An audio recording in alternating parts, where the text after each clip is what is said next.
Hello listeners, and welcome to this week's recording of Boomerang.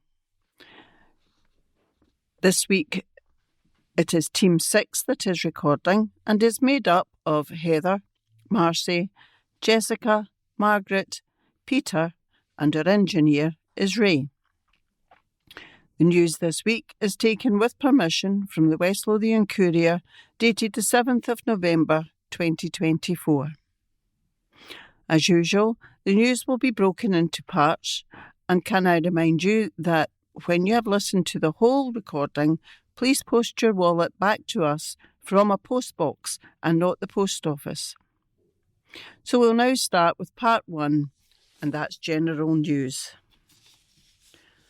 The lead story this week is a football community pays tribute to a young father who died in a work tragedy. And the report is by the staff reporter. Tributes have been paid to a young football player who died after a tragic accident at work. Dad of one, Jack McGuigan, from Broxburn in West Lothian, passed away surrounded by family on Tuesday, October the 22nd, after the incident at his place of work. The 29-year-old electrical engineer for the Purvis Construction Group is understood to have been airlifted to hospital after an accident at Langside Quarry in Kennoway, Fife, around 9 a.m. last Thursday. A trauma team took him to Edinburgh Royal Infirmary, where he died from his injuries in hospital. Jack leaves behind his partner, Ailey, and their infant son, parents Kevin and Sandra, and sisters Jenna and Alex. He will be laid to rest on Monday, November the 11th at 1 p.m. at Morton Hall Crematorium, before mourners move to the Ammon Suite at Livingston Football Stadium for 2:30. Everyone has been asked to wear bright colours. Heartfelt tributes have poured in for Jack from across the football community. His club, Pumferson FC, revealed that Jack had signed up to be an organ donor. A spokesperson said, "It is with heavy hearts that we share the heartbreaking news of Jack's passing, following a tragic accident at work on Thursday. Jack left us this morning surrounded by his loving family. In his final act of generosity, just as in life, Jack continued to help others through the gift of organ donation, an extraordinary gesture of selflessness. Jack was raised in Broxburn, but always carried Pumferson in his heart. He was deeply embedded in the community, always offering a smile from a helping hand to those around him. A dedicated footballer, Jack played with Pumferson Jags, Pumferson FC, and coached the younger generation of Pumferson United. He was a mentor, a role model, and a beacon of kindness, loyalty, and good spirit." A spokesperson for Broxburn Athletics said, "Jack was a local lad and was heavily involved with Pumferson FC for many years. We send our condolences to the McGuigan family and everyone connected with Pumferson FC at this very sad time." And now over to Marcy. Junior Dukes at the Venny to Help Kids. Scheme aims to develop life skills and boost confidence. By Stuart Somerville. A community venture in Livingston has become the hub to deliver Junior Duke awards to its youngest members. The Venny in Knightsbridge will deliver the scheme originally created by a Glasgow primary school teacher, which offers life skills awards that help children build confidence, resilience and independence. The Venny will be working with the Duke of Edinburgh scheme with senior pupils from the nearby Ogilvie School. While similar to the Duke of Edinburgh Award, the Junior Duke is not associated with that scheme, but it offers a pathway into it for children as they reach their teens. The Junior Duke programme runs in many schools across the country, and in West Lothian it has been managed by the Venny Youth Club, which has just appointed a new youth coordinator, Jen McCusker. According to the Junior Duke website, The Junior Duke Award has been designed to be inclusive. Every student, whatever their background, will benefit from the confidence and competence that the challenges develop. The Venny, which also runs a community food outlet, as well as the youth club, held an open day to mark its reopening after new kitchen facilities were built in the club rooms in Knightsbridge.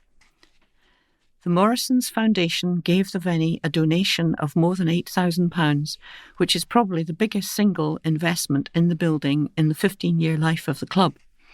On the open day, the youngsters were making good use of the new facilities, with a team making baked potatoes and other hot food for visitors.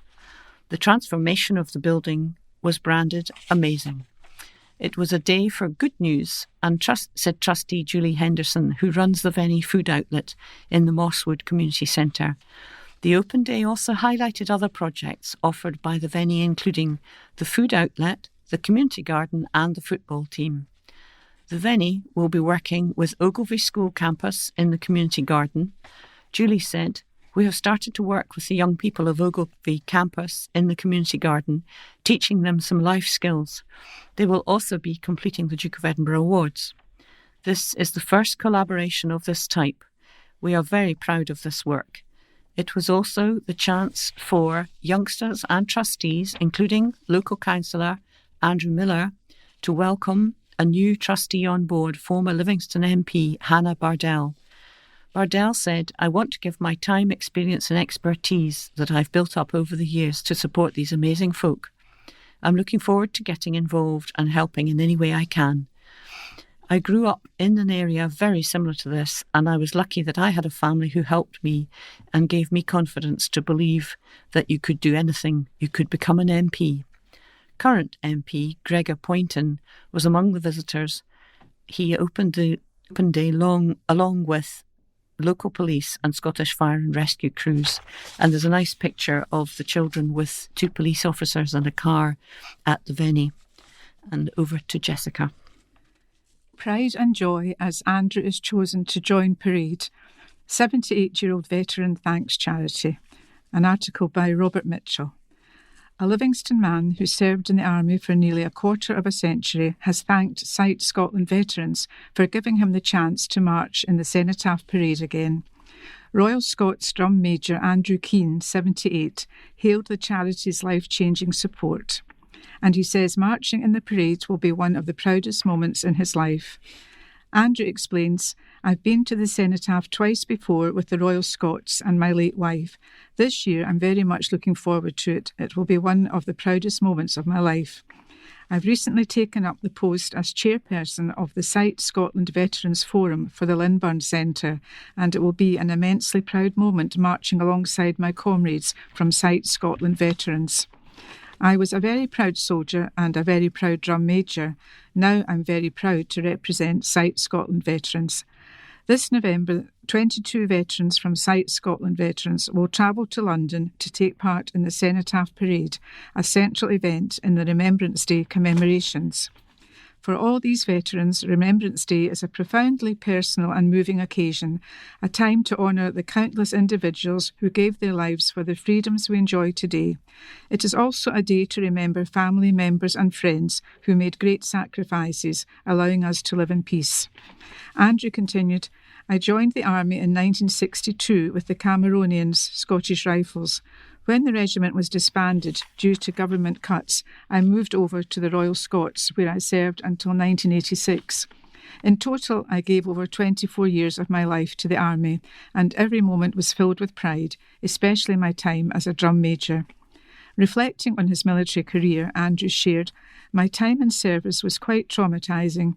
In 1966, I was blown up in Aden when 2 hand grenades were thrown at our Land Rover.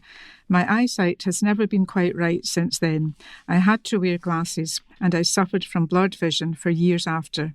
It was horrendous, but as soon as I was out of the hospital, I was straight back out with no counselling. I was also ambushed in Northern Ireland, which was another terrible experience. Again, there was no counselling offered, and now I'm dealing with PTSD. For a long time, I had flashbacks and nightmares, and I still do. It was only recently, with help from combat stress, that I started to see the light at the end of the tunnel. Following his military service, Andrew Keane embarked on an unexpected and rewarding journey, with his expertise leading him to a significant role overseas. After leaving the army, I went on to teach military skills to the Sultan of Oman's Royal Guard, he said. It was supposed to be a short post, but I ended up staying for 12 years. The people were lovely, and it was an honour to serve them. Since then, he has found a new beginning with Sight Scotland Veterans. Andrew continued, I was referred to Sight Scotland Veterans by combat stress, and it has been quite literally life-changing for me. I go to the Lindburn Centre every Tuesday, and I absolutely love it. I've tried all the activities, archery, shooting, and the gym. The gentle exercise really helps with my back. I've made so many good friends, and the atmosphere is always so positive. It just makes you feel good every time you come along. I really look forward to it every week. Andrew continued, Sight Scotland Veterans is a fantastic charity. It gets veterans like me who need a bit of help out of the house, keeps us active both physically and mentally, and helps us form strong friendships. It's been so good for my mental health, and I can't thank them enough. Andrew recently had surgery to remove cataracts from both his eyes, adding, I suffered from cataracts and had my first surgery in 2022, followed by the second one last year. The difference it made to my life was like night and day. My eyesight still isn't perfect, but it's so much better than before. It's amazing what a change it's made. The Cenotaph Parade will take place on Sunday, November the 10th. For more information on the charity, please visit sightscotlandveterans.org.uk or call 0800 035 6409. And there's a photograph accompanying the article of Andrew. He's in another parade and as a drum major, looking very smart with the pipers and their kilts and bagpipes strutting along behind him. So we hope he has a good time on Sunday. And now over to Margaret. Funny girl Eva is in the spotlight as she wins Elaine C. Smith Prize, an article by Debbie Hall. A West Lothian student has become the first recipient of a new award from acclaimed actress Elaine C. Smith. Eva McCallum won the inaugural Elaine C. Smith Award and £500 from New College, Lanarkshire. This £500 prize, created by the renowned actress and New College, Lanarkshire Fellow, is given to a female student in the college's Performing Arts Department who excels in comedy. Eva, who is from Livingston, expressed her heartfelt gratitude at the college's Motherwell campus. She said, I am so grateful for this award and to Elaine. It's so important that women create these opportunities so other women can follow in their footsteps and prove we can take the spotlight. Since completing her degree in performing arts earlier this year, Eva has appeared in Bathgate's Reconnect Theatre's production of Macbeth at the Edinburgh Festival and is currently filming a TV series and said her experience at New College, Lanarkshire had been fantastic. She said, the most important thing I took away from my time at the college was the connections with other people, my fellow students and the lecturers. There's a fantastic sense of community here. Elaine C. Smith, who presented Eva with a cheque and ceremonial quaich, established the award to help young women from working class backgrounds pursue careers in the arts. She said, I decided to start this because I am from the area, from Newt Hill, and when I was growing up, I didn't believe anyone who spoke like me could become an actor. Occasionally you would see a Scottish man playing a criminal, and when I did become an actor, I was often the only woman in the room. So I wanted to leave a trail of little sweeties for the young women coming up now, saying, here's the route, you can do this. And now over to Peter. Festive feast for local OAPs. Pensioner groups across West Lothian will receive a share of nearly £30,000 this year, which will allow them to provide a special Christmas meal, event or activity for their group's members or service users. In total, there are 4,646 individual pensioners locally who will benefit from the Pensioners Christmas Fund. West Lothian Council has allocated the funding to 72 groups across West Lothian who applied to the fund. There were two options available to applicants: a grant award in the form of money or a pre-cooked Christmas dinner. A total of 69 groups applied for a grant award and 3 groups applied to have a dinner. Leader of West Lothian Council, Lawrence Fitzpatrick, said, "As a proud pensioner myself, I know that groups across the county provide such a wide range of social benefits, and I'm delighted that the council is able to help so many pensioners in West Lothian this Christmas. We have a number of groups in West Lothian who carry out fantastic work with our older people, and despite the huge challenges that the council faces financially, it's great that the council can continue to support groups in this way."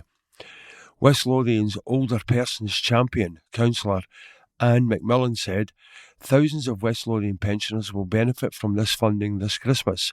Special thanks to the Council's partners at West Calder and Harburn Community Development Trust for providing the option of the delivery of cooked meals for those who prefer it. I hope everyone involved has a wonderful Christmas meal or event, and best wishes for the festive season." Over to Heather. Watchdog to probe comedian's poster. The advertising watchdog is investigating a poster promoting West Lothian comedian Fern Brady's latest tour following a complaint that it was mocking the Christian faith. Promotional materials for her latest tour, which she is performing across the UK until November the 20th, sees the comic squirting breast milk onto a man dressed in religious ceremonial clothing. On the poster, she is standing by a stained glass window which says, "I gave you milk to drink," which is the name of her latest comedy tour. The Advertising Standards Authority, ASA, confirmed it has received a complaint about the paid-for online advert. An Advertising Standards Authority spokesperson said, "The complaint has challenged whether the ad is offensive because they believe it mocks the Christian faith. We have launched a formal investigation, but no decision has been reached on whether the ad breaks the UK advertising rules." The watchdog has said it will publish its findings in due course. Fern Brady acknowledged the complaint in a post on social media, writing, "Whoever complained about the poster, thanks a lot."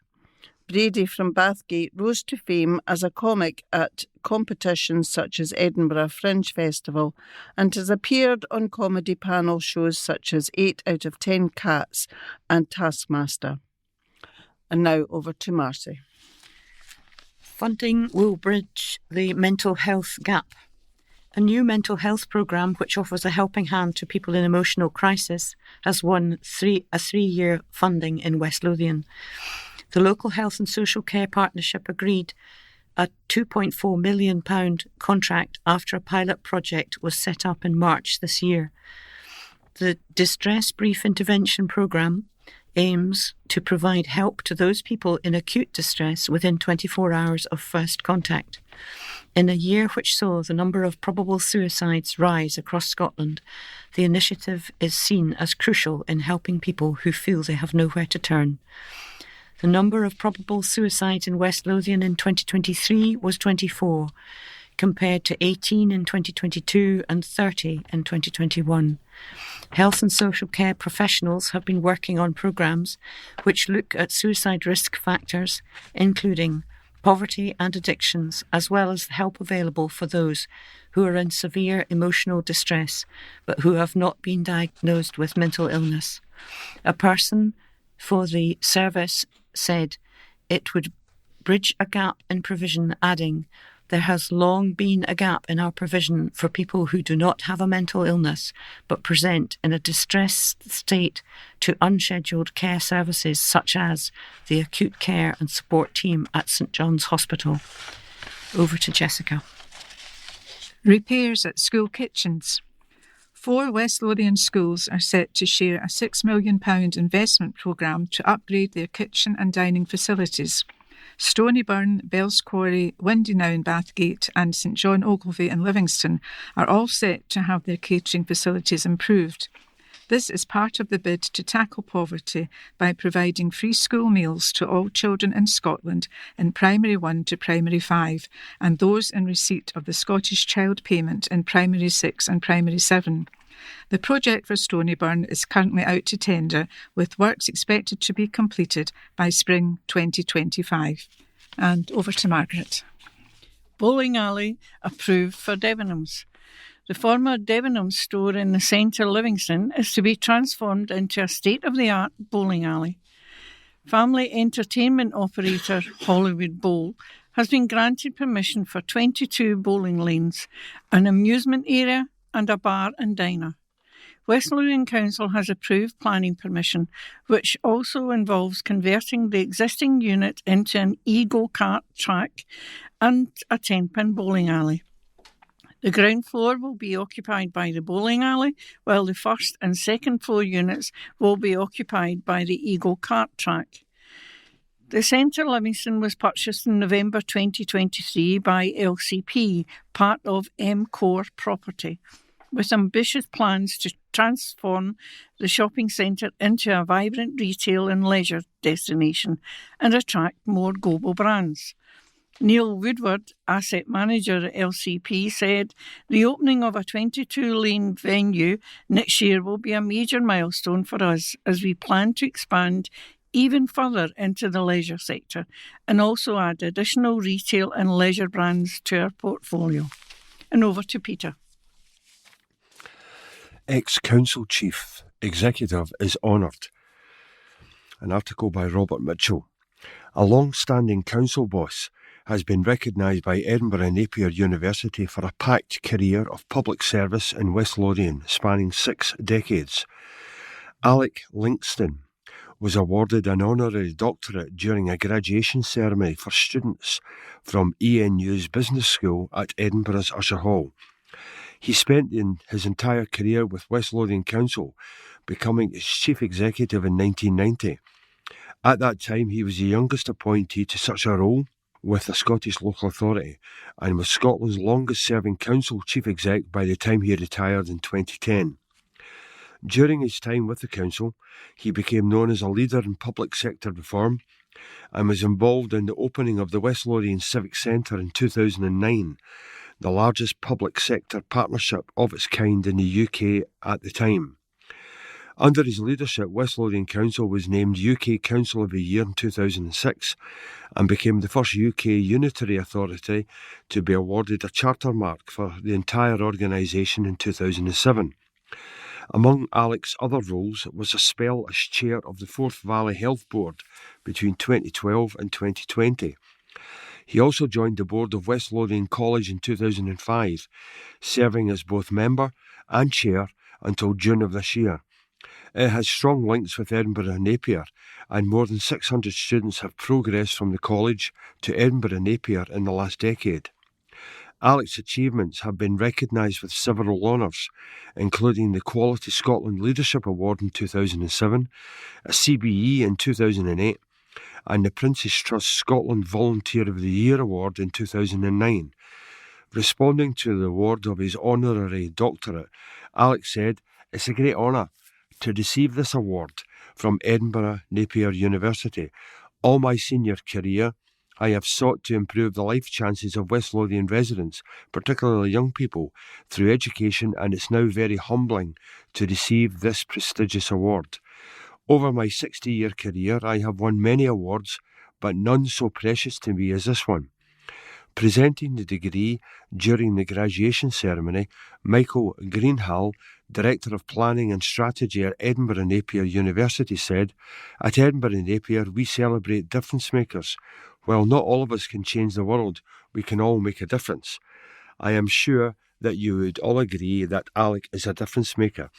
Alongside the article, there is a picture from 2009 at the time of the Civic Centre being opened, and alongside Mr Linkston is Peter Johnston, who was a council leader, and the First Minister at that time, Alex Salmon. And back to Heather. And that brings us to the end of part 1. James Armstrong McDougall, or Jimmy, 28th of June 1946 to the 26th of October 2024. Peacefully surrounded by family at home on Saturday, the 26th of October 2024, Jimmy, aged 78 years. Beloved husband to Margaret, treasured dad to Brian and Keith, cherished granddad to Holly, Hannah and Orla, and a dear friend and neighbour, will be deeply missed by all who knew him. Funeral service will be held at West Lothian Crematorium on Monday the 18th of November 2024 at 11 a.m, to which all are respectfully invited. Donations towards Pancreatic Cancer UK in lieu of flowers. Now on to the next article. Council finances under pressure. Council bosses are warning the financial crisis facing local authorities is unprecedented. An update from the Council's Head of Finance confirmed this week that the continuing financial crisis facing councils is of a magnitude never experienced before, and that urgent action is needed to address the issues. The vast majority of overspend has been caused due to increasing and unprecedented demand for key services, mainly within social policy and housing services. West Lothian's older population is growing and continues to grow at a faster rate than the Scottish average. However, there is also a significant cost pressures within complex services for children. The increasing demand for services within these areas isn't expected to stop, as there will be a continued increase in demand for housing and social care services. The latest update confirms that West Lothian Council has a substantial overspend this year, 24-25, of over £8.1 million, which means that more savings are now required to allow the Council to balance its budget. By 2028, West Lothian Council will have had to make budget savings by almost £0.2 billion, mainly due to insufficient levels of funding to local government from the Scottish Government and increasing costs. Kenneth Ribbons, the Council's interim Chief Financial Officer, said, "The current position is not sustainable, and councils across the country face very similar challenges. We have never experienced a forecast budget position of this magnitude. Urgent measures are needed to address the situation so that we are able to balance our budget. It is also important to identify other sources of income as a longer-term option, which would potentially generate additional funding to help protect local services." And now over to Marcy. Waterway to open new £35 million project by Robert Mitchell, Winchborough pupils at official opening event. A state-of-the-art £35 million wastewater treatment works has been completed in Winchborough. It is set to enable an expected fourfold increase in the town's population over the coming years. Pupils from Winchborough Primary went along to an opening ceremony last Wednesday that celebrated the completion of the innovative project. Gillian Martin, MSP, Acting Cabinet Secretary for Net Zero and Energy, led a tree planting alongside Scottish Water's Chief Executive Alex Plant. Martin said, "I am delighted to be opening the Winchborough Wastewater Treatment Works. This state-of-the-art facility delivers on the government's key priorities of providing excellent public services and tackling climate change. It is a perfect example of Scottish Water's determination to work collaboratively to find new innovative ways to deliver effective and efficient services while protecting the environment and delivering our net zero commitments. To be here at the opening ceremony alongside pupils from the local Winchborough Primary School is the perfect reflection of how what we do today impacts the lives of future generations. Winchborough is one of the nation's fastest growing communities, and the new works will support its future development. The West Lothian community has a rich history and was at the centre of Scotland's shale oil industry a century ago. It is now undergoing a fresh transformation with the planned addition of around 3,800 new homes by 2032, alongside associated commercial development and community facilities. Scottish Water Chief Executive Alex Plant said, Scottish Water is committed to investing in low-carbon innovation to improve our services, support housing and economic growth, and protect Scotland's environment. What has been achieved at Winchborough through close collaboration with our specialised supply chain partners is vital to the future of this community, but it also provides a blueprint for the future of our investment programme across Scotland, supporting much-needed new homes and enabling sustainable economic growth.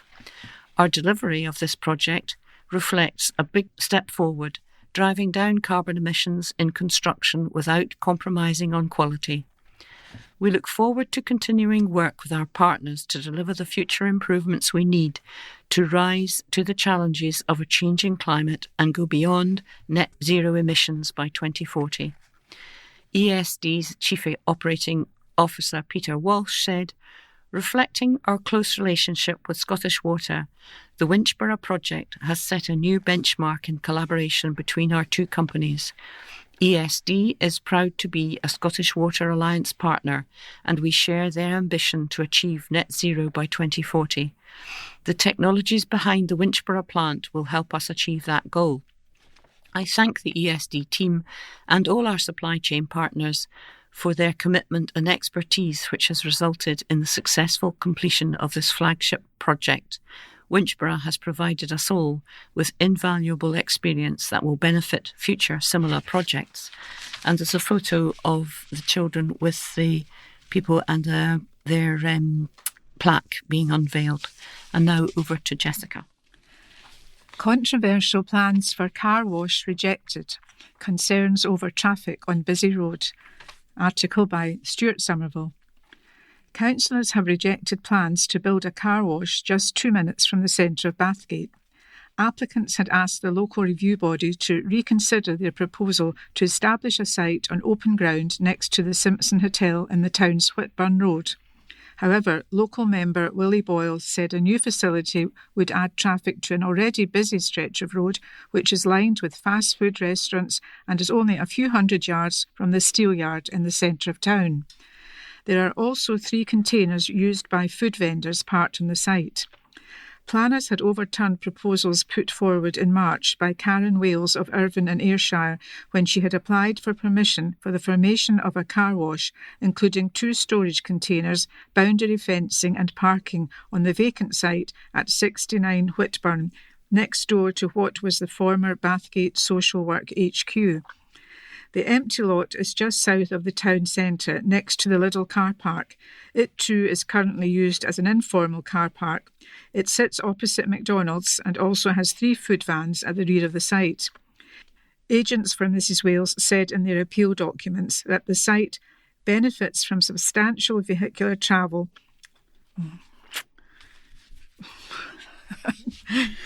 Agents for Mrs Wales said in their appeal documents that the site benefits from substantial vehicular traffic, making it ideal for redevelopment.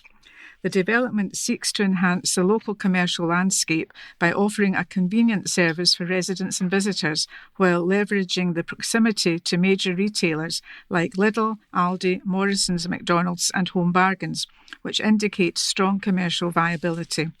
Planners said the development would have a significant adverse impact on the visual amenity of the streetscape in terms of design. They also noted that the applicants had not submitted either flood risk or drainage risk assessments. The site already has planning consent for the building of an ice cream parlour. Planning officers could not answer whether the food vendors had permission to be in the site, but confirmed that they were not affected by the car wash plans.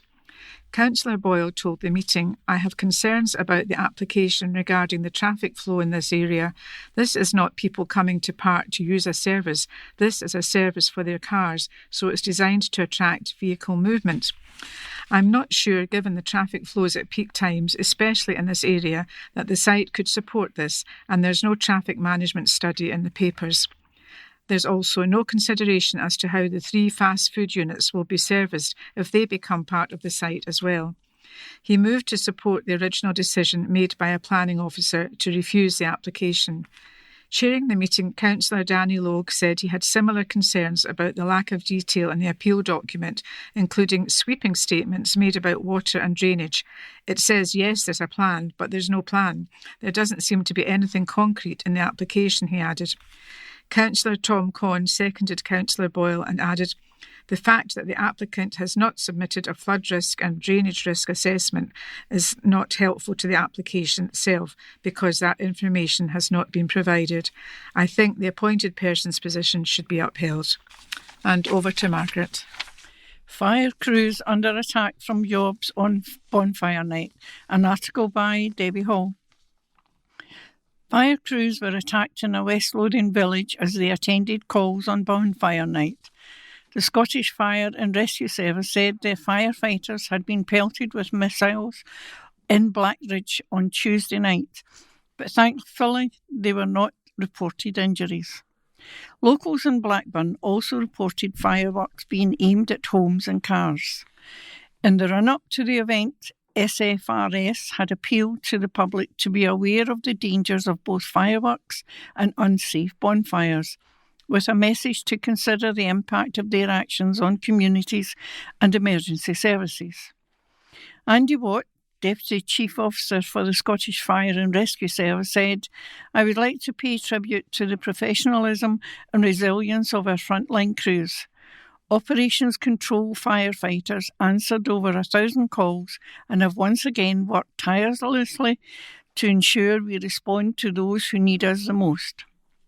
Unfortunately, several of our crews came under attack across Scotland, with 6 attacks within 3 hours.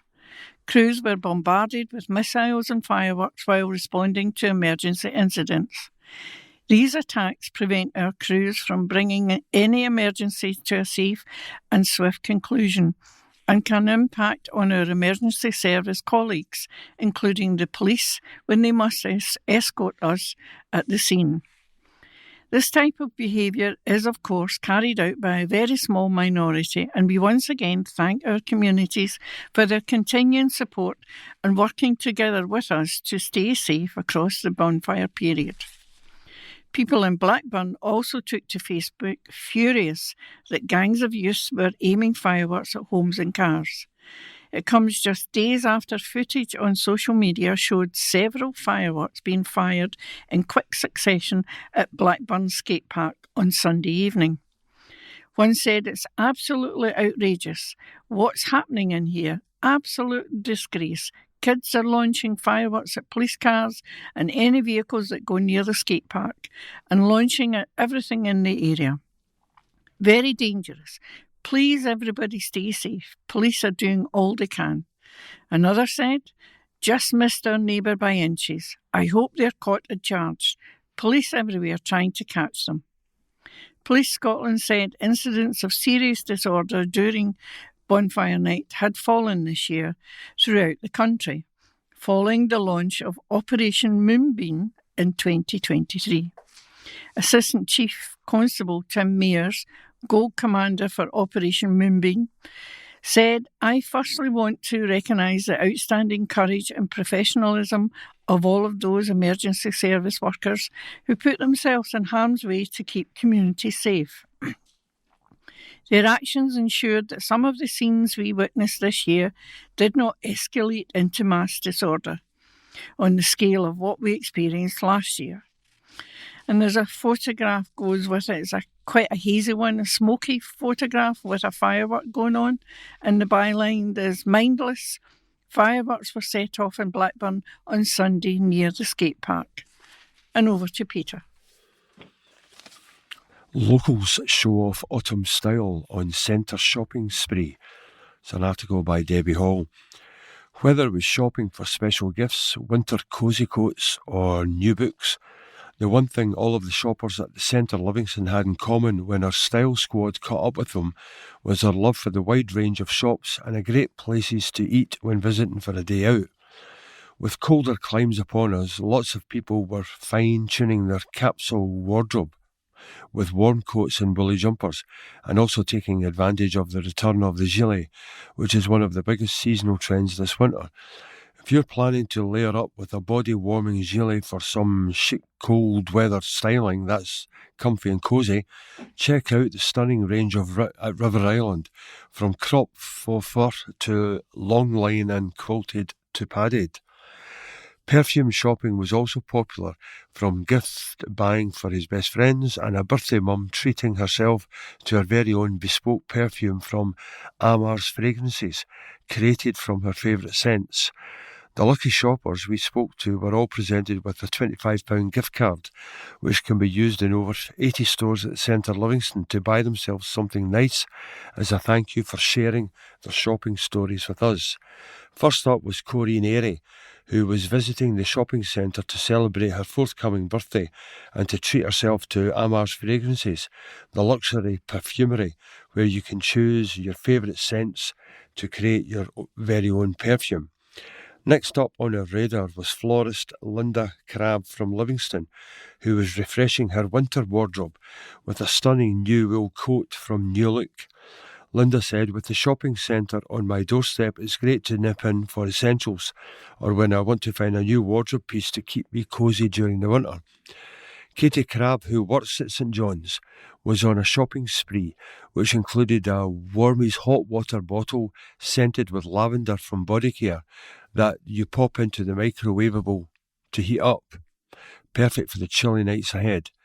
It was lovely to catch up with mum Elaine McLachlan and her daughter Kelly Duffy, who were enjoying a family day out shopping and ticking off some me-time essentials on their list, including bath bombs, which they love, and body spray from the Snow Fairy range at Lush. Kelly said, "We've had a great day out milling around the shops.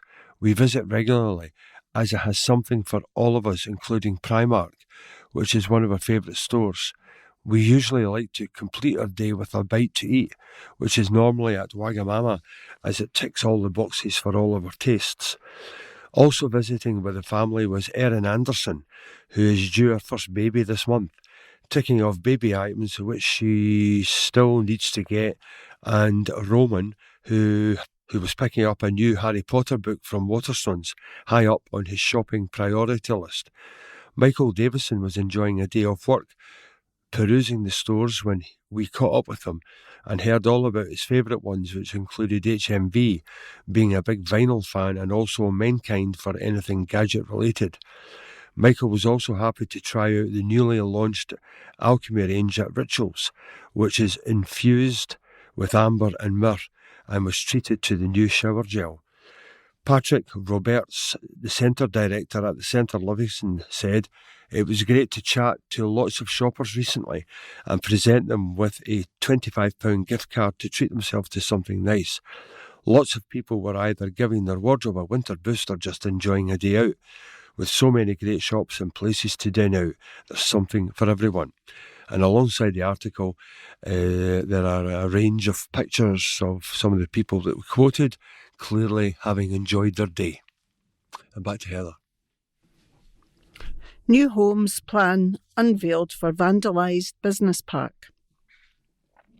A badly vandalised business park in the centre of Livingston is set to be developed into new flats and homes after officials said there was no realistic opportunity to develop the site for business. Business pavilions on the site, which lies on the west side of Alderstone Road between the Ammonvale roundabout and the campus roundabout, had been extensively vandalised until their final demolition earlier this year. Now councillors have backed plans by Dundas Estates to redevelop the site with 62 flats and 26 houses. A planning officer acknowledged Livingston's got countless to-let signs and added there was no realistic opportunity to develop the site for business. Bathgate's SNP councillor Willie Boyle, speaking at the Development Management Committee that backed the plans, warned that space should be retained to allow further commercial development of the town centre. And Livingston Village Community Council objected to the proposal, citing fears for extra traffic the impact on schools and local GP facilities. The site lies within the employment boundary of Curtin Campus as identified in the adopted West Lothian Local Development Plan 2018. The site formerly contained 9 brick-built 2-storey business units which were constructed in the 1990s under Livingston Development Corporation. In a report to committee, planners said the character of this area of Livingston has changed, and whilst not all former employment land within the Curtin campus area would be suitable for redevelopment as housing, this site has the benefit of its location immediately adjacent to the identified Livingston Town Centre. The sustainable edge of centre location, good public transport and pedestrian connections. And now over to Marty. New plant will service 16,000. The new wastewater treatment works has been delivered by Scottish Water's delivery partner, ESD, a joint venture between Binnie's, MWH Treatment and Galliford Try, and replaces an ageing wastewater treatment works previously located on adjacent land, which has come to the end of its operational life. The previous wastewater treatment works serve fewer than 4,000 customers, while the new work is capable of supporting the needs of more than 16,000 people.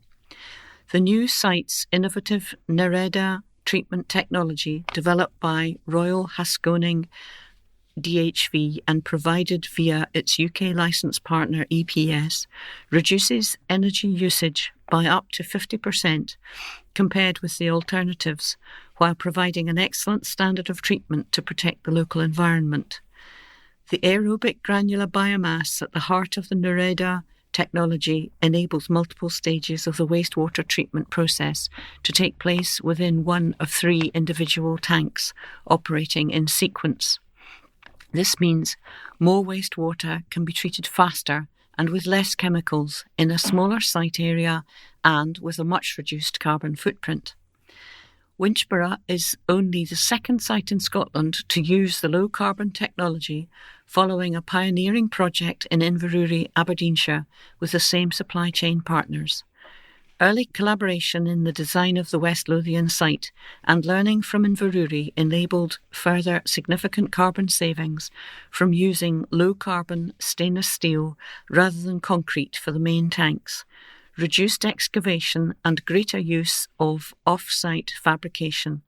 Solar generation has also been fitted to the roof of the site's control building to meet a significant part of the site's remaining green energy needs, and EV chargers have been installed to support the electrification of Scottish Water's vehicle fleet. Over to Jessica. Win a £25 gift card to spend at the centre. The Centre Livingston, which is one of Scotland's largest shopping centres, is the perfect place to spend a day shopping and eating out with friends and family this winter. There's over 150 great stores and cafes to enjoy a bite to eat, like Wagamama, which first opened in London in 1992, where you can savour the delicious Asian foods inspired by the flavours of Japan and opt for any of the popular favourites like the chicken katsu, a sweet and savoury curry with panko breadcrumbs and sticky rice, or a yakisoba noodles dish. Or you can check out their newly launched menu, which includes a hot honey-fried chicken dish with firecracker sauce. There's also a selection of new drinks to try out, and when it comes to sweet, tasty treats, there's some new desserts too, including the raspberry snow cake and lemon and yuzu muffin. The Centre Livingston is giving one lucky reader the chance to win a £25 gift card. To enter, send your answer to the question, which I will give you shortly, and send your answer to debbie.hall@reachplc.com. And the question is, when did Wagamama open its first restaurant? And over to Margaret. School bank boosts from new homes. An article by Debbie Hall. A West Lothian charity that provides school uniforms and other essentials to families that need them most has received a welcome cash boost. Following Taylor Wimpey, Scotland's recent spectacular show home event at at Sybil's Wynd in Bathgate, where visitors were encouraged to visit the development in support of the School Bank West Lothian. The house builder is delighted to confirm that the fundraising target of £750 was met. This donation will go directly to support the charity's winter appeal, which aims to provide warm winter coats, socks, hats, gloves and boots to children who need them most across West Lothian. The fundraising boost is in addition to the house builder's ongoing commitment to working in partnership with the School Bank West Lothian, based in Livingston, to donate £25 for each new home sold and legally completed at its Sybil's Wynd development in Bathgate. As part of that initiative, a grand sum of £4,725 will be paid to the School Bank West Lothian as work at the development progresses. The School Bank West Lothian is a volunteer-led group that aims to improve the lives of children in West Lothian experiencing financial hardship. Each year they distribute new school uniforms and other items to hundreds of families locally.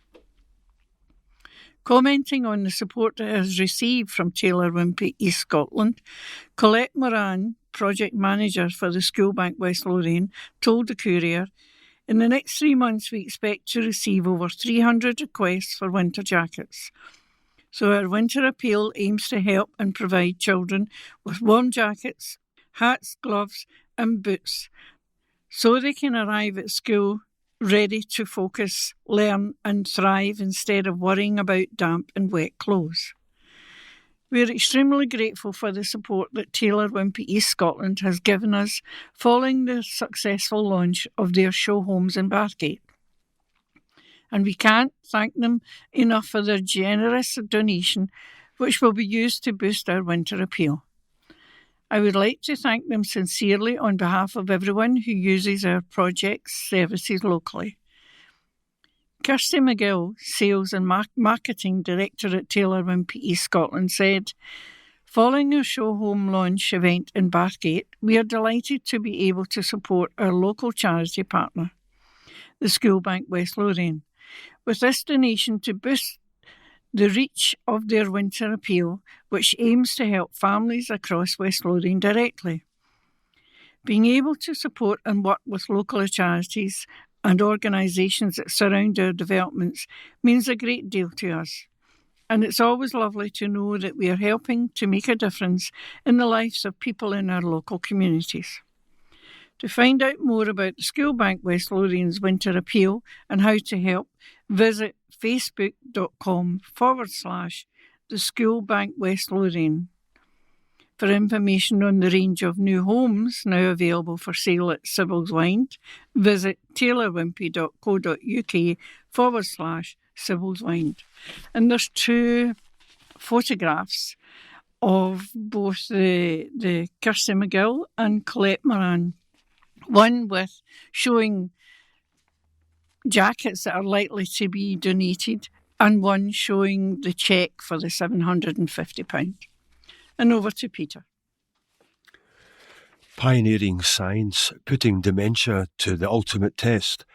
New volunteer trials to boost fight against cruel disease as Professor Craig Ritchie predicts possible Alzheimer's cure in 10 years. It's an article by Joan McFadden. Dementia is so much part of life in Scotland now that most of us will know someone with the disease being cared for in a home, in a community or by family. In some ways this is positive, and there is a greater awareness of it and an understanding that people with it need specialist care. However, thousands of families in Scotland are living through the grief of Alzheimer's, often described as losing someone while they're still alive. Yet dementia is not part of the natural ageing process.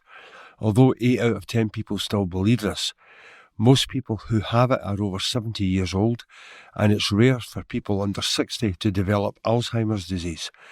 More than 90,000 people in Scotland have dementia, and the effect it has on individuals, families and the wider community is almost immeasurable. The figures are stark, with dementia being among the leading causes of death in Scotland, and at least 65% of the overall care home population living with it. The economic impact of that also keeps rising, and it's estimated that by 2031 it will cost the country between £2.6 to £2.9 billion every year. Eradicating dementia is a worldwide goal, and although there are some medications available for Alzheimer's disease, none claim to be a cure.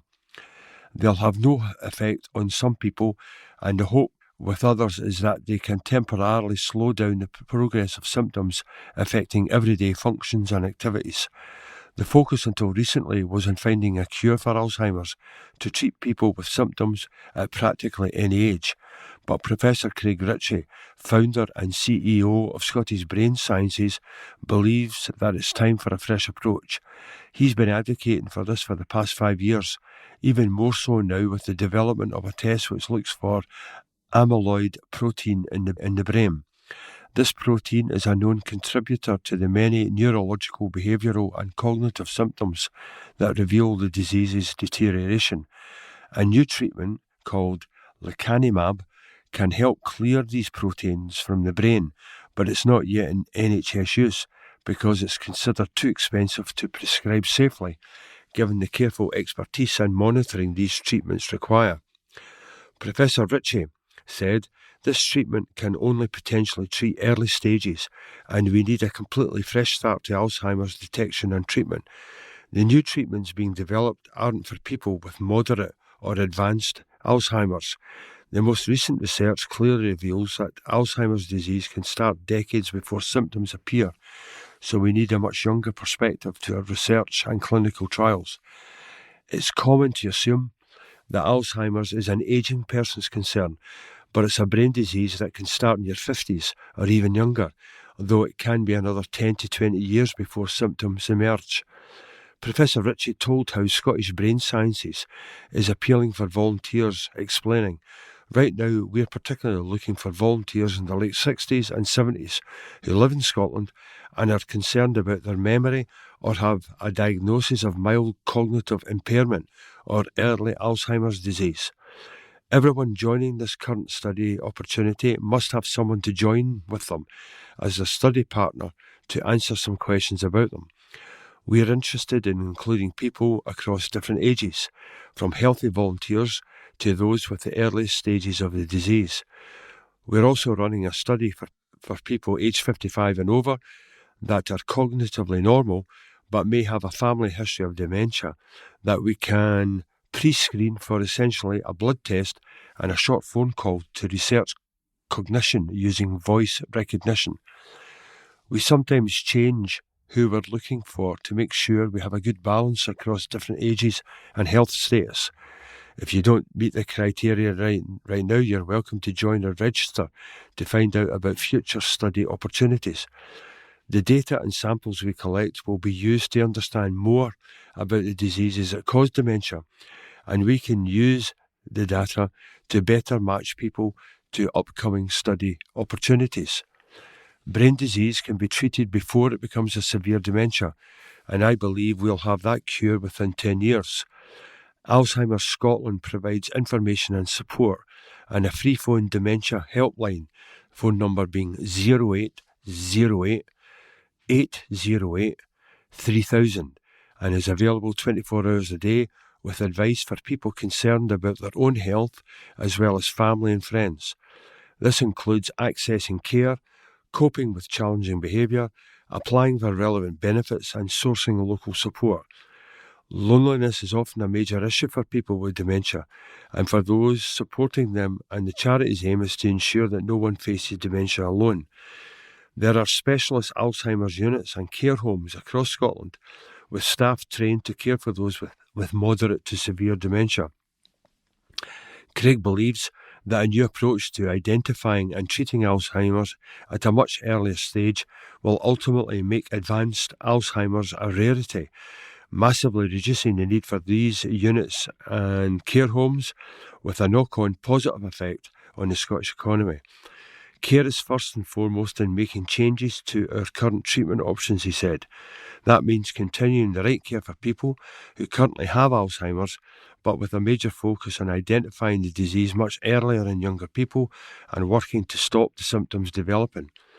That could transform Alzheimer's treatment across the world. If we can't cure those who currently have Alzheimer's, it would be an amazing breakthrough to stop others developing the disease.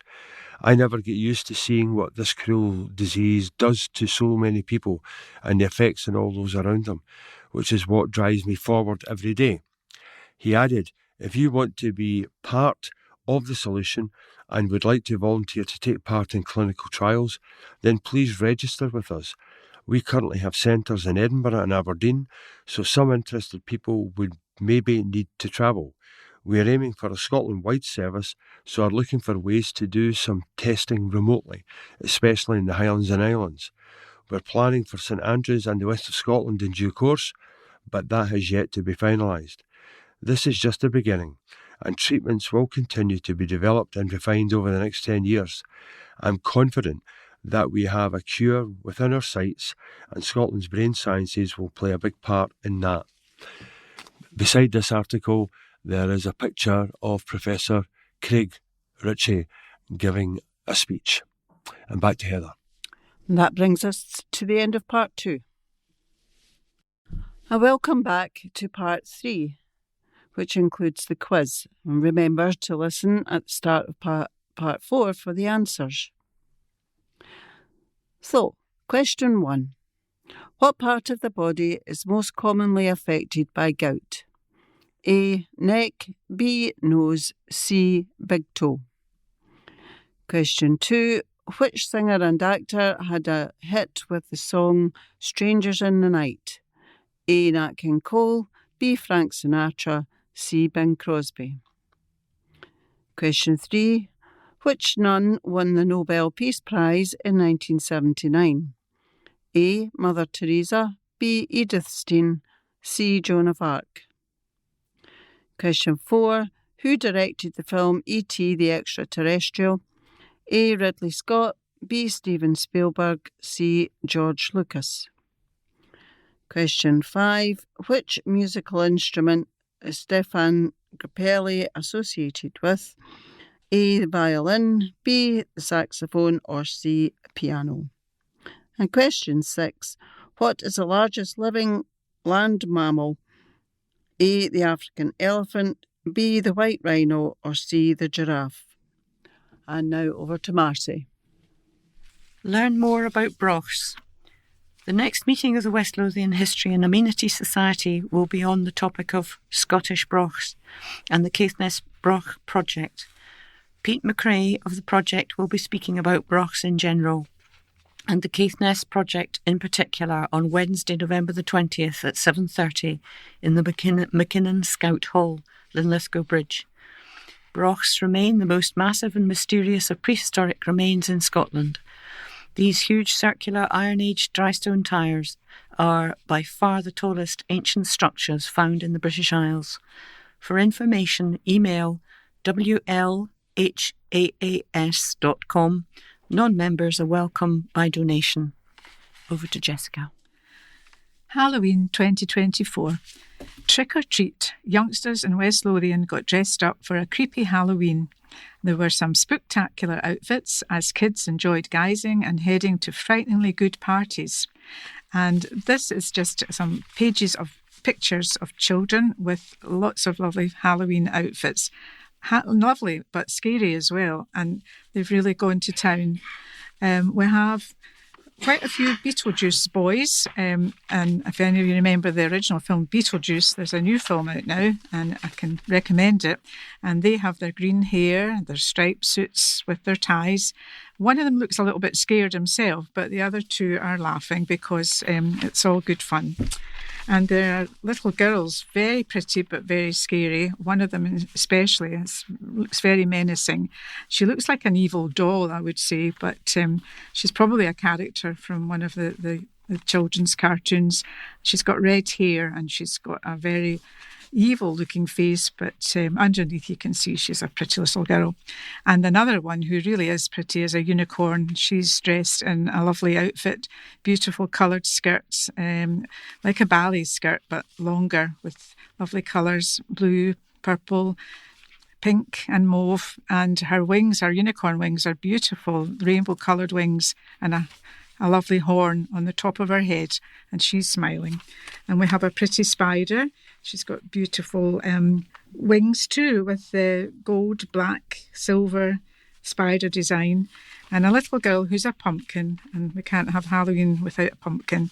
And she just looks so joyful, and the outfit suits her perfectly. A lovely little hat and her orange pumpkin body.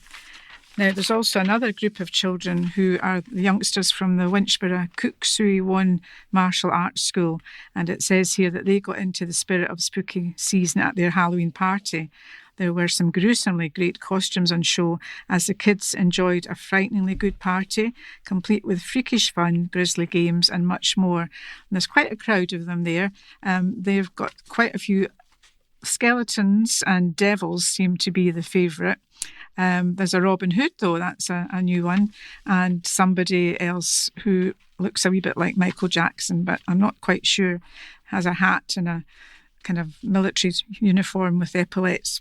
And they're all dancing about, they're having great fun, and I suppose being members of the martial arts school, they're good at doing things like that. There's a mummy as well who is being led around the room as they can't see, and they've got two girls leading him or her around. I think it's a him, very tall. So they've all had a good time there, and they'll be getting lots of Halloween treats to eat, I'm sure, after their party. And over to Margaret. Memories of the Co-op Museum. If you can remember the days of counting up your divvy for Christmas, then a trip down memory lane awaits you in Livingston. As the plan forges ahead to celebrate the county's and, more importantly, West Calder's role in the development of the co-op in Scotland, a special mini exhibition opened with tea and cake. The Wee Museum of Memory, West Lothian, in Almondvale Centre, held an afternoon of tea, cake and chat on Thursday. The event is part of the mini exhibition on the cooperative, which has been put together by the Scottish Cooperative Discovery Centre. A new museum to be built in West Calder that will tell the story of Scotland's cooperatives. Susan Gillanders from the West Calder and Harburn Community Development Trust put the finishing touches to the display. And there's photographs, old photographs. One is of children with Santa, some looking a bit apprehensive and others quite happy. And then there's another photo which shows, I think, an old building or possibly the cooperative building in West Calder. The last photo is of, it looks like lots of ladies dressed up waiting for their tea and cake. But this photo is of days gone by, not the one this week. So, over to Peter. I no longer feel shame over what happened to me, but just pride. Passenger in Coronation Street star James Ryan shares his mental health struggles after going through testicular cancer, aged 19, and I have to go by Daniel Bird. Actor James Ryan never anticipated the lasting effect on his mental health after battling testicular cancer. The Manchester-born actor was just 19 when he received the news he had been diagnosed with the condition, despite initially believing it was something that only affected older men. However, testicular is most common in men, aged between 15 and 49. The severity of the condition depends on the type of cancer, how big it is, and if it has spread. Testicular cancer symptoms include a lump or swelling in a testicle, testicles getting bigger, an ache or pain in the testicle or scrotum, or the scrotum feeling heavy, firm or hard. The NHS also states that symptoms can include an ache or pain in your tummy or back, losing weight without trying, a cough and a sore or swollen chest. Jack, now 27, admits he had no idea how the diagnosis would play out in his later life, despite being in remission from the condition. The star, who has appeared in ITV thriller Passenger and played Jacob Hay in Coronation Street, has now teamed up as a Movember ambassador, raising awareness of men's mental health and encouraging lads to speak up. Jack says it was humbling to be asked to take part in the campaign, having been able to identify with mental health struggles following his cancer journey. Whilst it was an awful experience to have to go through at the time, The lasting mental health effects of it was something I could have never anticipated, he says. Still to this day, I struggle with body image issues because of my operation. That inner voice can get really loud and damaging at times. This is why I've always been vocal about my experience and tried my best to raise awareness and be the voice that I felt I never had. Testicular cancer is the most common cancer in young men, which is something I had no idea about until I went through it myself.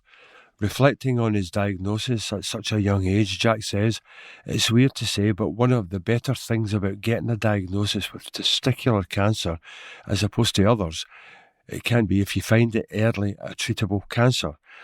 Whilst operations and chemotherapy are difficult and traumatic, I don't think enough people talk about after being in remission.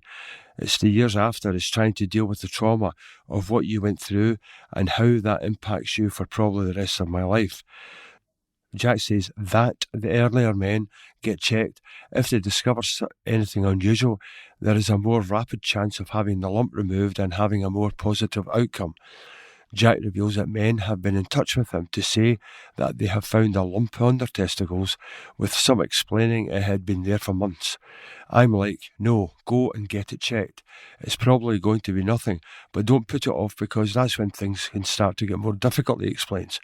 But he understands that men may put off visiting their doctors or going for an ultrasound scan due to the sensitive nature of the condition. Sometimes you've just got to bite the bullet and go for it and look after yourself, he says. Heather will now continue with this article. Jack, who is set to star alongside Sheridan Smith in the new ITV true crime series I Fought the Law, first shared his cancer story with the Daily Mirror. Speaking of his decision to go public in 2022, he said, "It was so strange when I knew that I was going to speak about it. I made an agreement. I was going to open up about it, but I wasn't prepared for what was to come after that." Although he says he was incredibly scared about sharing such personal news, Jack believes he made the right decision as it had been incredibly empowering. He says, "I no longer feel shame over what happened to me, but just pride in what I've been able to achieve in spite of it." Reflecting on joining the Movember campaign, he says, "I was already well aware of the amazing work that Movember has done and does for raising awareness and funds for male mental health. Just to be a small part of history moving forward is very exciting. It's such an exciting and really meaningful project to get behind. Male mental health is so underreported and so unspoken about. This is the 21st year of fundraising from Movember team. The campaign's new tongue-in-cheek name, All Moz Save Lives, follows the discovery that 1 in 3 men felt they had been unable to get involved with the cause because they couldn't grow or weren't satisfied with their moustache. For more information about Movember and how to get involved, visit uk.movember.com/register. And now we'll move on to some sport. Logan puts in some display to take title in his first season. Article by Andy McGilvery. Warm weather training worked wonders for Livingston kid Logan Orr as he won the Scottish Minimoto Junior A Championship in his first season. The 9-year-old Williamston primary pupil won all 7 rounds of the East of Scotland Kart Club competition, having taken up the sport as a hobby 3 years earlier. Mum Sarah Irving says the family couldn't be more proud of Logan's achievements and that he was hooked on Minimoto instantly. She said this season Logan competed in the Junior A Championship, has been unbeatable and finished first in all 7 rounds. We couldn't be prouder of him, and he himself is so proud of what he has managed to achieve. Mini-moto racing is a huge commitment for Logan, his family and school, but the smile and excitement on his face when he gets on his mini-moto is worth all the compromises. To prepare for the season, Logan went to Spain for winter training at Finistrat near Benidorm. He loved riding his mini-moto all day and improved so much over the training period. This sport has not only provided Logan with a hobby that he loves, but also a community of friends who he can share it with. Logan will move up to Junior B next season on slightly bigger and faster bikes, and Sarah added, Logan sat on his first mini-moto at Knockhill Racing Circuit when he was 6. Took it for a spin round the skid pan in a competition to win a mini-moto for a year, and after that he was hooked. He went to Knockhill Kart Track that night for a shot on the hire and ride, was offered a bike for the season, and the rest is history. He has progressed steadily since travelling all over Scotland from Golspie to Stranraer, racing in the Scottish Mini-Moto Championship. More recently, he has travelled to England to compete in the FAB racing events, competing against more powerful mini-motos. Race weekends consist of finishing school at lunchtime on Fridays and then travelling to the circuit. Practice is on Saturday and race day is Sunday, and the season starts around Easter and runs until mid-October. This has brought Logan out of his shell. This isn't just a sport or a hobby for him. When we go up there, all the kids, when they're not on the bikes racing, are playing football or other things. The paddock life in general is absolutely amazing, with some brilliant kids. I would highly recommend it to anyone whose kids are interested. It definitely is something that we as a family all enjoy, and we make a weekend of it. You get to see the country as well, from the likes of Golspie to Stranraer and everywhere in between. And there's a photograph of Logan with his trophy and in action on his mini-moto bike. And now over to Marcia.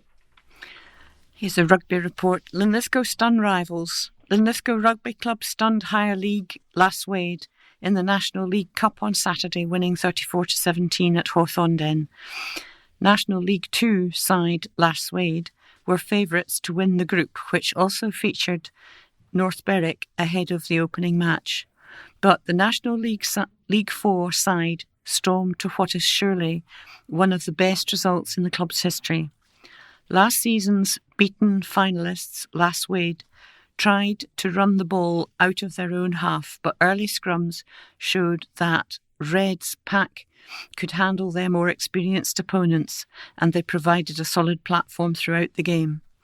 Linlithgow took the lead through 2 jack frame penalties, and though the captain pulled a third wide of target, it wasn't long before the opening try was scored.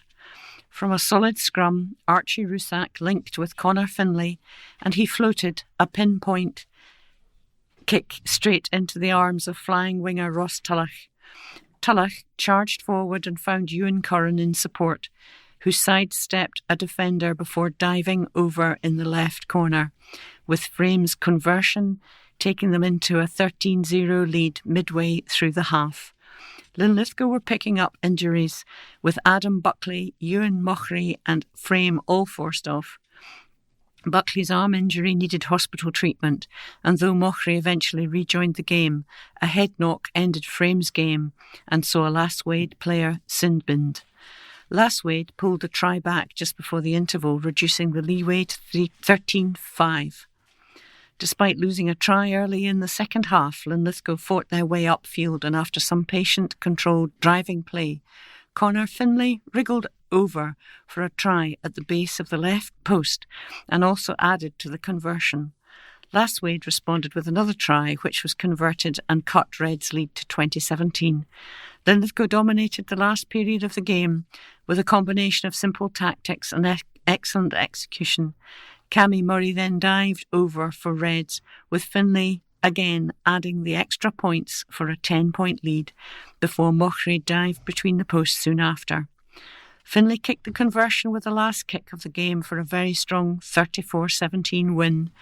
Linlithgow's next game in the competition is at home to North Berwick on December the 14th, and a win will see them progress to the quarter-finals. Reds are back in National League 4 against Action on Saturday with a home game against Whitecraigs at 2 p.m. And the picture shows Linlithgow's Archie Rusak attacking Lastwade defence supported by Ross Martin and Jamie Tulloch. A picture by Graham Black. Over to Jessica. Armadale Thistle call on family connection.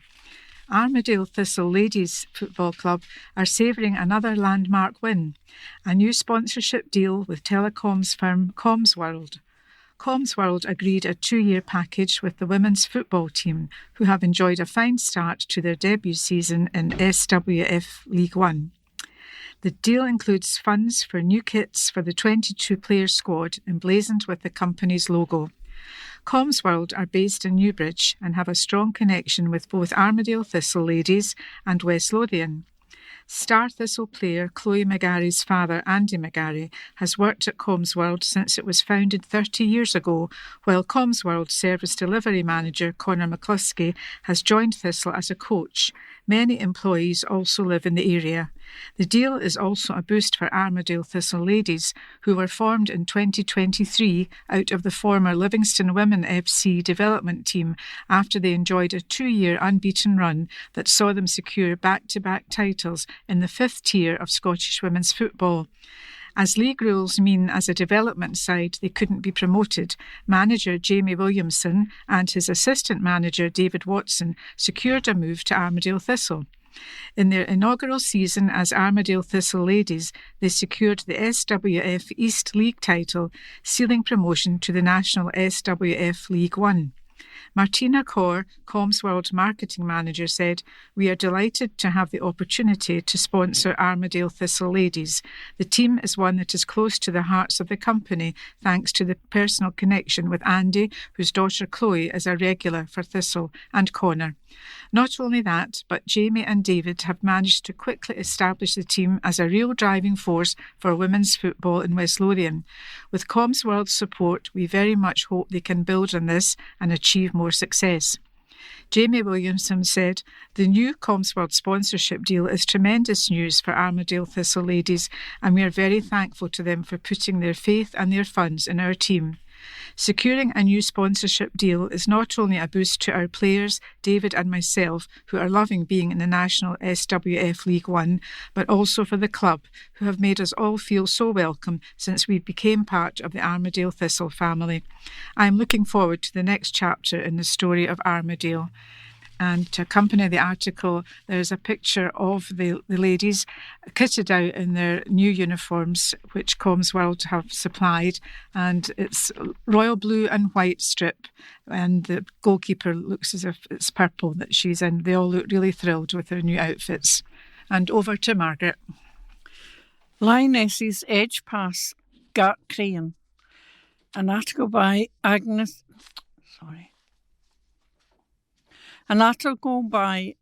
McGregor. A calamitous own goal by Gart Cairn gave Livingston a narrow 1-0 victory in the SWPL2 on Sunday. The error separated the two sides as the Lionesses moved with 1 point of second place, Kilmarnock. The opening half hour showed little threat within the game, even from the game's own goal. A basic back pass to the Gart Cairn goalkeeper saw an unfortunate mishit that somehow spun and ended up in the back of the net to give Livy the lead. Going into half-time, the visitors had the best opportunities as Rachel Pirrie was forced into a couple of strong saves. However, despite not having a shot on goal, Livy went into half-time 1 goal up.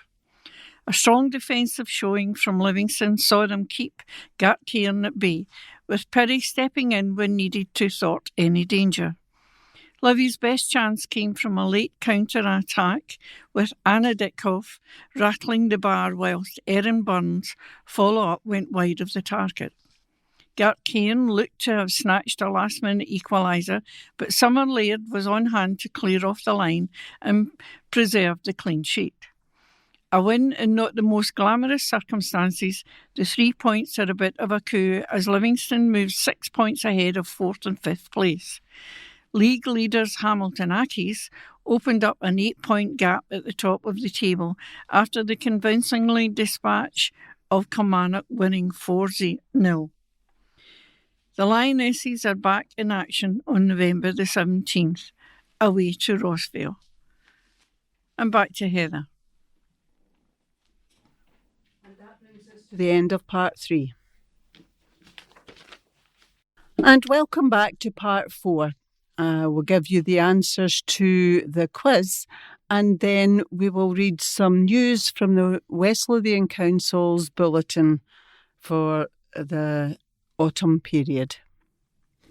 So, pub quiz answers. What part of the body is most commonly affected by gout? That would be C, big toe. Question 2. Which singer and actor had a hit with the song Strangers in the Night? That would be B, Frank Sinatra. Question 3. Which nun won the Nobel Peace Prize in 1979? A, Mother Teresa. Question 4. Who directed the film E.T., the Extraterrestrial? And that was B, Steven Spielberg. And question 5. Which musical instrument is Stefan Grappelli associated with? That was A, violin. And question 6. What is the largest living land mammal? And the answer is A, the African elephant. And now for the bulletin articles. Centre of Excellence at Beatley. West Lothian Council's £15 million Beatley School campus in Craigshill, Livingston provides specialist education for pupils aged 3 to 18 with severe complex and medical needs. The purpose-built facility is a centre of excellence for children and young people providing cutting-edge educational facilities.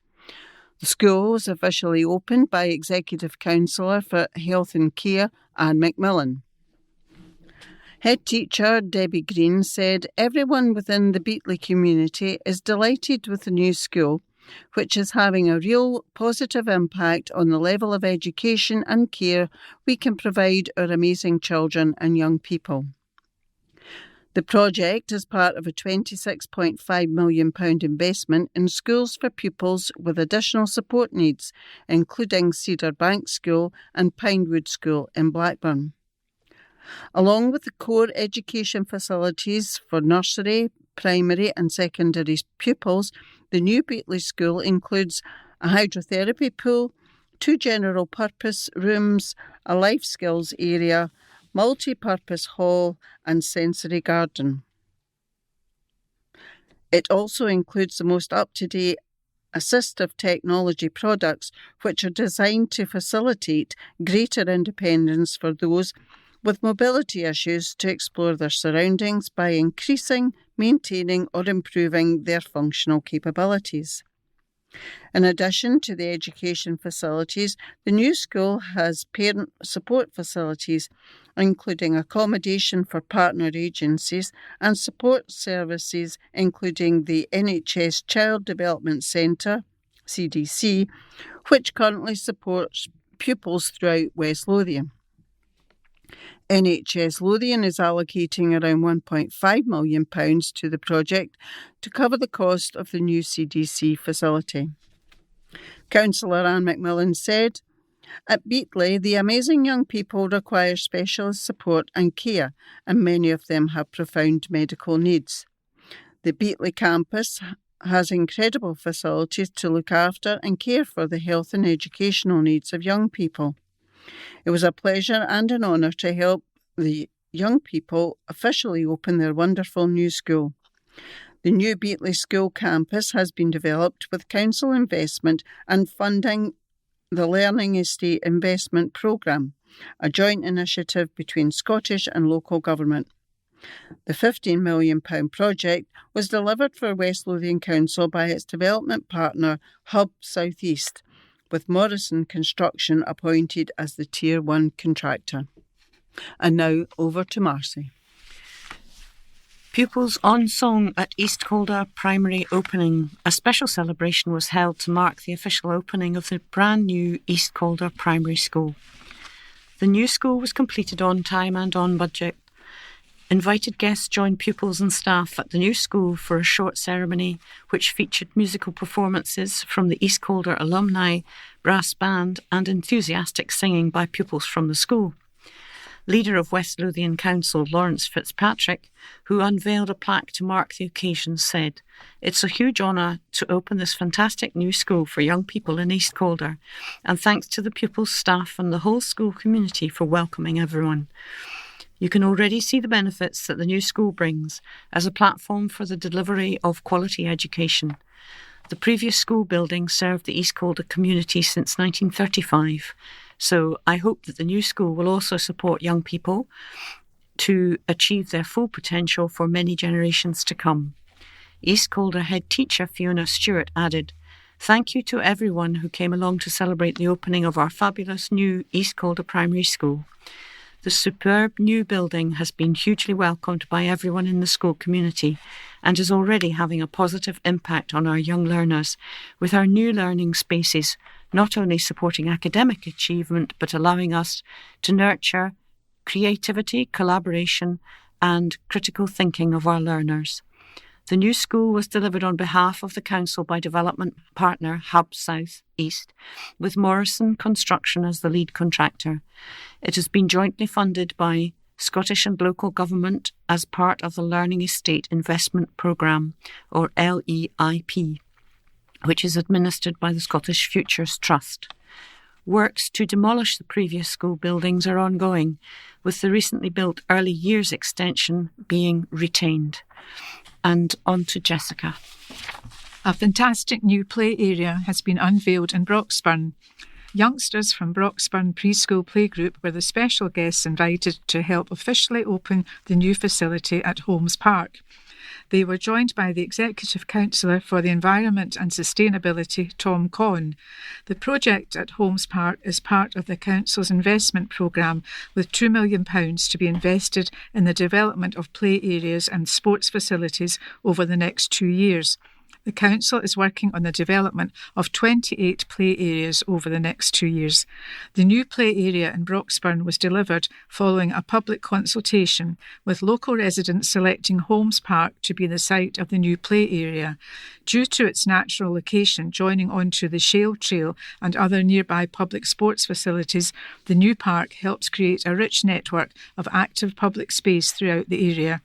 The aim of the design is a space where all park users, children, teenagers, families and older people all feel welcome to participate in the social and physical health benefits of public open space. West Lothian Council is also replacing the existing play unit at Polkemmet Country Park. The new play unit will offer the same play standards as before, plus much more. The new play unit will be themed around the mining and colliery history of Polkemmet to help celebrate what makes West Lothian unique. Work will begin this autumn. Jupiter Play were awarded the winning tender design and will be installing the equipment. Natural timber materials will be used to fit in with the country park setting. And there's a photograph of the new play area in Broxburn with the preschool children enjoying themselves, climbing and looking all around with their teachers and members of the West Lothian Council. Over to Margaret. Introducing the West Lothian Provost Awards. Provost Cathy Muldoon said, "It is an honour and a privilege to be Provost of West Lothian, and the most gratifying part of this role is being able to meet local people who go above and beyond their communities, the unsung heroes who dedicate their time to enhancing life in West Lothian. That's why I feel it is really important to recognise those who demonstrate unwavering commitment to bettering our communities, whose hard work, selflessness and determination is an inspiration to us all. I'm pleased to announce that we are now looking for nominations for the first ever West Lothian Provost Awards. I appreciate that those who carry out selfless work for their communities are unlikely to nominate themselves, but you may know someone who has volunteered in their community, spends their free time ensuring West Lothian continues to be a great place to stay, or is active in working to improve their town or village. I stay in West Lothian with my family and have done for over 35 years. I care deep about West Lothian and I am proud to call it my home. I know many others share that sense of community and place. There are many people of all ages who dedicate their time to helping others and the community around them. It is my hope that these awards will go some way to recognising their positive impact on the people and communities around us. Anyone can be nominated as long as they live, work or attend school or college in West Lothian, and the closing date for nominations will be Friday the 31st of January 2025. Along with this article comes an advert and it reads, West Lothian's Provost Award, West Lothian Community Heroes to be honoured. The Provost Award has been launched to honour those who make an outstanding contribution to community life in West Lothian. The award aims to recognise the tireless and valuable work carried out by individuals and groups in their local communities. This could be any voluntary charity work or excellence in a chosen field such as academia, the arts, business, culture, science or sports, for example. If you know someone who has made an exceptional contribution or achieved something excellent that has benefited people in West Lothian, please let us know. Nominate your community hero. For more information, visit westlothian.gov.uk/Provost Award. And over to Heather. And that brings us to the end of this week's recording. Just a wee note from the Management Committee, and as you know, we've been including interviews at the end of some of our recordings, and we're interested in feedback on this.